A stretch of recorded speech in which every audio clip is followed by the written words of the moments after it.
Hello, everybody, and welcome to your next Cubism episode. As usual, I'm Aaron. I'm Drew. And this week we're going to bring back our more common series now, and that's sets after the fact. So Ixalan 3 months later, now that it's been out for a long time, Rivals has been out for a couple of weeks now. Just how well did Ixalan really stack up? There's a lot of hype going into sets. People get really excited about everything because everything's new and shiny and great. Well, this set was also going to be a lower power set. Yeah, it was going to be a power down set, a tribal set. There was a lot to be excited and not so excited about.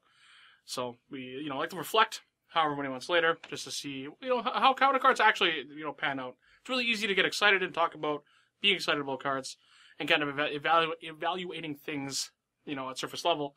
But once you've kind of gone a couple rounds with a couple cards, it gives you a lot of different opinions. So I guess before we get too deep into the episode, we want to thank our sponsor, the Mana Base. The Mana Base is your home base for all Magic the Gathering content. It is the platform that lets us bring this kind of great content to you guys. So Ixalan. Ixalan was, like we mentioned, it was supposed to be a power down set shortly after Amonkhet. That was heavily tribal focused, tribal themed. So it had dinosaurs, pirates, Vampires, and the other one I'm forgetting. Chupacabras. Tribal Chupacabras. So, you kind of went in with a little bit of, went into spoiler season assuming you wouldn't get that much, low expectations. But, no, Ixalan, unfortunately not quite Rivals of Ixalan, but Ixalan ended up having a lot more cards than expected. The set ended up being deeper than expected, even during spoiler season. So, I know we got... Yeah, it wasn't nearly as tribal focused as Rivals of Ixalan was. We got double face cards again, which is great. There was a lot of stuff. We got 3 Planeswalkers: Jace, Watley, Vraska. 2 of them are multicolor. So there was a lot of things to look forward to, a lot of things to talk about. And now we're gonna talk about how those cards actually were. How they turned out. So in not in any particular order, I guess, in rank, but we're gonna start from the cards that unimpressed at first. Cards that maybe we were excited for. Cards that maybe that I wasn't excited for, but tried anyway, and they were not very good. So the very bottom of my list is Watley, Warrior's Poet. You didn't play this, so Watley was this 5-mana planeswalker in Boros, a super shallow guild that you could try almost anything, right? And so this card is 5 mana, makes a 3/3 every turn. That's great. Its other 2 abilities, you just couldn't really use them. The -X, it wasn't practical at all.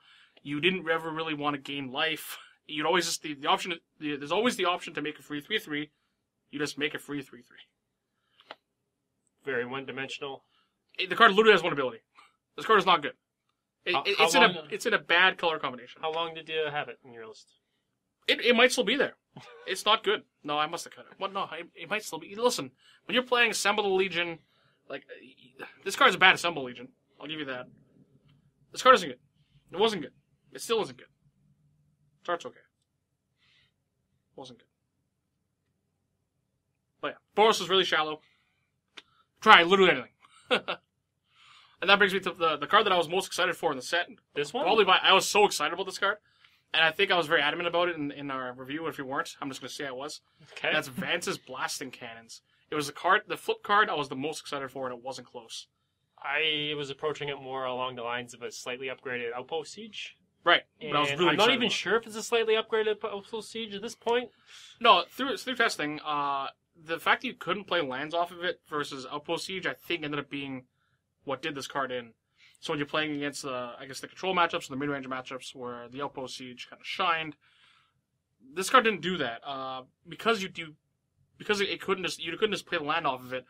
It actually felt really, really bad, and it ended up being in sideboards, played very, very little. It did not flip 1 time. It just wasn't enough. Not being able to play lands seemed to be the deal breaker on this card, unfortunately. Not that I don't play Outpost Siege, but I did try Vance's Blasting Cannons because I used to play Outpost Siege. And yeah, I know it was way off target. I still got it in, mostly because at 540, I want to try and push something into that zone, the 4 to 6 range for the bigger decks. And while it's not the best, it is an option currently, and I'll just wait for something else to show up. So that brings us to the second flip card in the not so good. Well, one we've talked about before. Yeah, so recently. Yeah, if you caught if you caught our 2017 review, I guess year in review episode, we ended up talking about a handful of these cards. But a card that I don't think people will be too surprised to see on the bottom of the list, and that's Growing Rights of Itlamok. Well, when you draft the green deck and you draft this card, and I put it in my sideboard. I think that's a sign to maybe not play it anymore. Yeah, like there's those Tool-y green cards. Actually, one of them was brought up today in Quarter Calling on the subreddit. You know, you only have so many slots you can really dedicate to that, like your Quarter Calling, Green Sun Zenith, Collecting Company, Birthing Pod, even Tooth and Nail, those kind of things, those kind of like utility spells that you want them to be fairly impactful. And Growing Rights was this like super huge variance. Not sure. So was Collecting Company, but in a different kind of way. But this was a pretty huge variance. Wasn't consistent. The front side of it, the worst Lead the Stampede, left much to be desired, and it ended up falling pretty flat, even for the payoff of another Gaia's Cradle. If I want Gaia's Cradle that much, I'll just play Gaia's Cradle. We have that luxury, thankfully, playing Cube. It's true. Yeah. Another card that I kind of put near the bottom as, you know, kind of underperformed, but still was fine, and that's Rigging Runner. I think it was a slightly better Stormkirk Noble, and it's still probably the bottom of my list on my one drop. So just wait for the next one to come up and give it a next one I want to try. Yeah, that's where I was at. Again, it's fine. I actually tried a Bomac Courier as a replacement. That card has been Drew doesn't like it, but the card's been surprisingly well. So Bomac Courier has been better than expected, surprisingly, but you know, still nothing to write home about. But neither was Rigging Runner, so I replaced that card, and it sits on the sidelines, even though it has great flavor text and artwork. So those are the cards that I guess were least impressive cards that we or me, in this case, tested. That this ended up being, you know, some performing as expected, like Watley, some performing worse than expected, like Francis Blasting Cannons and Growing Rights. But there were a lot of cards in this set, and I think there's a lot of cards in a lot of sets that just perform fine and are fine. They just slot right in. Like nothing to write home about. The cards that I'll play for now, they fill a hole. I will replace them eventually. I'm not going to miss them. And the list is pretty long, but I guess, you know, kind of going through it quickly. Vraska Relic Seeker is a fine Planeswalker. It's fine in Standard. Again, the bar for entry for Planeswalkers are pretty low. This card's 6 mana. It does things. It's fine. Not necessary by any means. Sorcerer Spyglass, another fine card. It's a side grade from Pithing Needle. It's more expensive. It's fine. It's fine. People feel less bad playing it main board because you get the peek at least. Treasure Map was a card that we didn't talk about at all in our initial review. Ended up seeing a bunch of play in Standard. Is a great filler card. I think in a certain situation, this card's fine. You know, you have to be unpowered, and you have to not be running 10 signets. And that if that is what you're playing, I recommend trying it. It does fine work. It's on my short list. Give it a try one of these days. Once a real foil one shows up. It's not a huge, you know, power level wise. It's, you know, it's very medium. Again, I wouldn't play it in powered environments. It's not better than a Mana Rock. Assuming you're under those constraints, the card is fine. A bunch of the dinosaurs. So Carnage Tyrant, Regisaur Alpha, Ripjaw Raptor, even Scavenger Guy, the 3-drop. Deathcore Scavenger? That guy. Are all probably premium examples of mid-range, generic, boring green creatures. With Carnage Tyrant being a little higher on the, I guess in terms of quality, because there's not that many green 6-drops you can play. The card's fine. It's good. It kind of fills a hole in the green decks. It helps you beat the control decks. Regisaur is a good option for Gruul. It's more of a shadow. Gruul cards are bad. Guild. Gruul cards are bad. Regisaur Alpha's, again, I'm not super stoked about it. If it was in red-white, I'd be happier. I don't know why. I just want playable red-white cards. But all the dinosaurs, were all like... Isn't there Rampaging Ferocidon's a dinosaur? That one was better. Red Dinosaur was better than the green dinosaurs. The card was marginally better. It is a good red 3-drop that's playable. I'm in. It's great. Ban and Standard. Obviously the card's insane. Ban and Standard. So all the green dinosaurs are fine, with exception of maybe Carnage Tyrant being a little more over the top than the rest. The other ones I think are easily replaceable. Carnage Tyrant not so much. I do like the card quite a bit. I don't like that it just hoses control decks, but so does Thrun. So that's a little bit different. Hostage Taker. You didn't like Hostage Taker originally. I don't know how you feel about it now. You do play it now, though. For some reason, it ingrained in my head, maybe because it was spoiled early, that it had 1 toughness. I don't know why. 3 toughness, much better than 1 toughness. A little better. I do play it. I guess as a theme with all these cards, and just my cube in general, I don't seed cards, and it's a larger cube, so we could add these cards, and they just don't show up for 3 months. Yeah, so my cube is a little smaller. I've had the luxury of playing this card a little more. Neither of us play Standard at all. You don't play it at all. I play it. I don't think I've played any of Ixalan, to be honest, beyond 1 sanctioned tournament.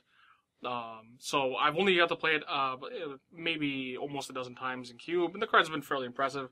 It's nice that there are sometimes hard to deal with permanents that the blue-black deck has a hard time dealing with once resolved, that Hostage Taker lets you get around. It also would steal Lightning Greaves that I'm also very, very bad against, and let me cast Lightning Greaves. So, like, this card's a fine card early. It's a great card late. Yeah. It's in a section that probably needed the card, even though the internet seems to disagree. That's fine. So, I guess another card that I think is, again, probably a tier above, just medium, and that's actually 2 of them.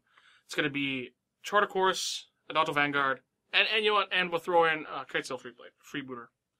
As a, I don't know, throw in. Yeah, all 3 of these cards are great. I'm happy to play all of them. I'd recommend anybody try them. They all cost 2. They all do cost 2. They're all uncommons. Yeah, trend. Mm-hmm. Adalto Vanguard is probably the best aggressive 2-drop in white. Don't ask me that type of question and then not give me any lead-in or research. Yeah, based on almost nothing other than based on what came to the top of your head. This card is really good in aggressive 2s. Yeah. I can't disagree with that off the top of my head either, so it's fine. Kitesail Freebooter is another fine card. It's a Mesmeric Fiend with better stats. Slightly worse Mesmeric Fiend. I recently added it, give it a shot, so... Yeah. And then Charter Course is another great loot option. I like it alongside Thirst for Knowledge. I've been trying to fuel the Reanimator decks with... I actually cut Entomb specifically, because I'm trying to fuel it with more of these more generic cards, so there's enough of them, like Charter Course, Gifts and Given, Tramping of Wits, cards that incidentally have looting effects that you can play in those decks that aren't as narrow as Entomb, because Entomb is super narrow, but also opens you up to the turn 1 Entomb, turn 2 busted interactions. So all these cards have been fine. Charter Course, very often I have it in some sort of deck that has some sort of synergy with it, and synergy being cards that matter in graveyard. And I almost regret always attacking first.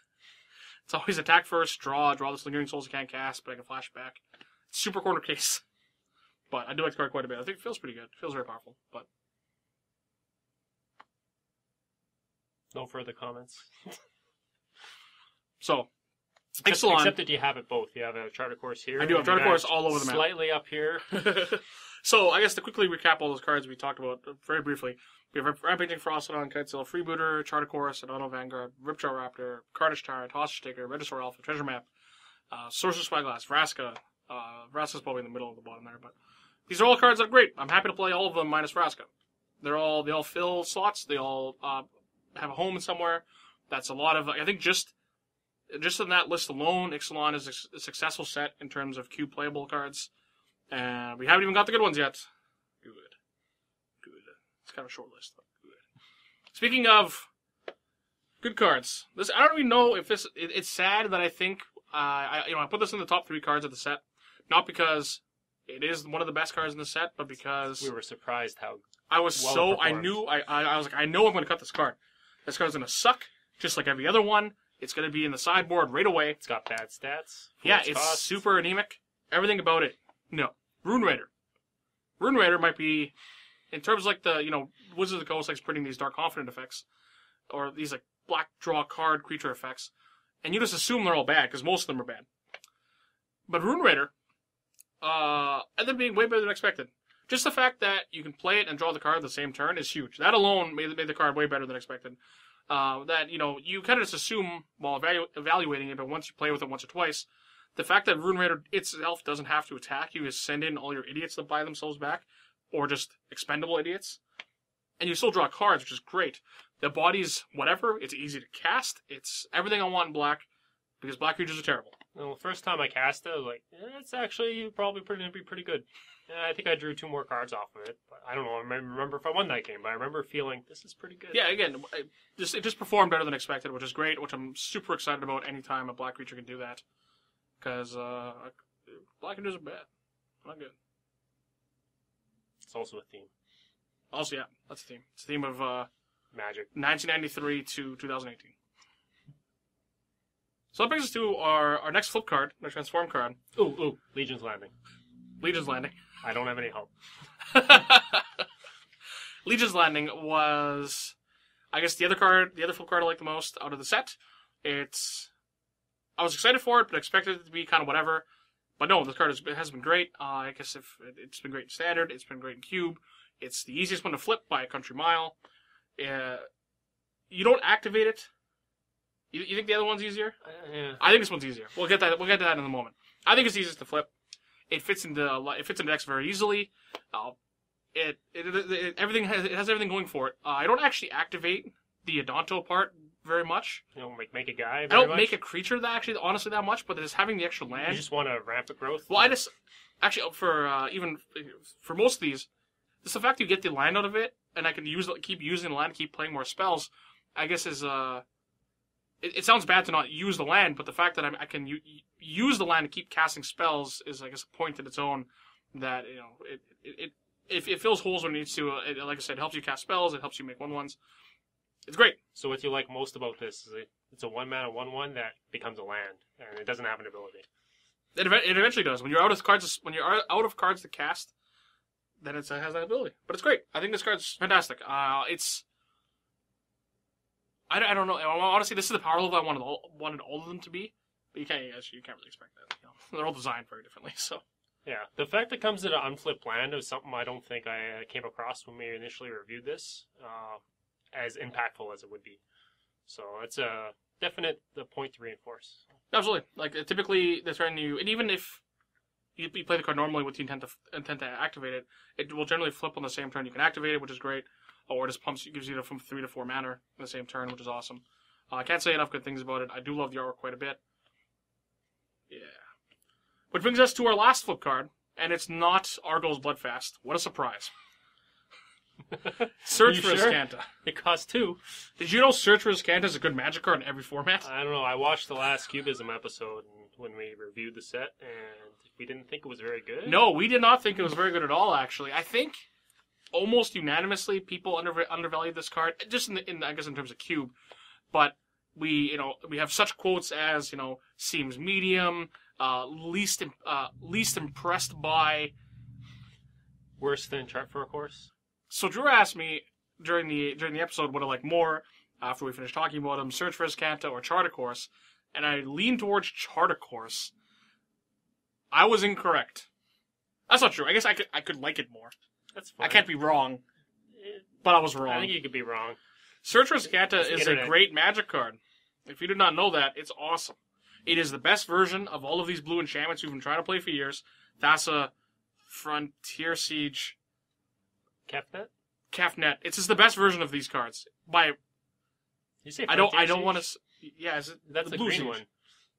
The blue Siege, Monastery Siege. Monastery Siege. I wanted to say Country Mile again, but I don't think I can say that twice in the same episode. So it's the best by a wide margin. Drew thinks it's easier to flip than Legion's Landing. It is. Probably is. You just cast it anytime after turn 5 in a blue deck that's been doing things. It probably just automatically flips. It's really good. You should play it. Got a lot of base going on here. Yeah, I know, it's good. So Search for Azcanta is the best card in the set. It's the best card. It's one of the best cards in Standard. It's starting to see play in Modern. It's not banned in Standard. Yeah, you know what? It's on the list of great cards that aren't banned in Standard now. Standard's starting to get a pretty big ban list, so. It's up next. Heard it here first. That and Scarab God. Yeah, Scarab God. So Search for Azcanta is a great card. It's a welcome change to the. I guess we've tried all of these blue effects. They all cost 3 or more. Yeah, so we've tried them all, and I guess through going through so many of them, that's probably we didn't really hold our hold our breath on this one. But, you deal with so many of them, one piece off eventually. Sure. Eventually. Great card. Best card in the set.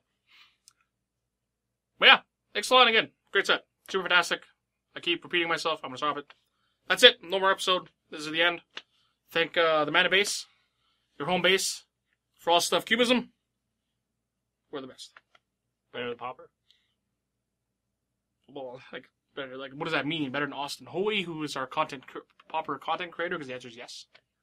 He gets more views, but that is not relevant. He did open a search for Escanta for me. He did. He's doing it for the people every now and then. It's a foil. A 4-1. It's worth noting. The important one. Yeah, so again, thank you to the mana base, your home base, for all stuff Magic the Gathering. Hopefully it's getting a redesign pretty soon. It's going to look a little cooler. Should be great. Look forward to that.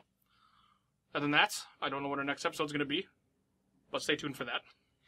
That's going to come in 2018 at some point. I think that's an okay statement. Well, yeah, our track record's pretty this. We've been releasing content, I guess, regularly. There's just a little more time gaps, but that's regular. It's something. I'm Aaron. I'm Drew.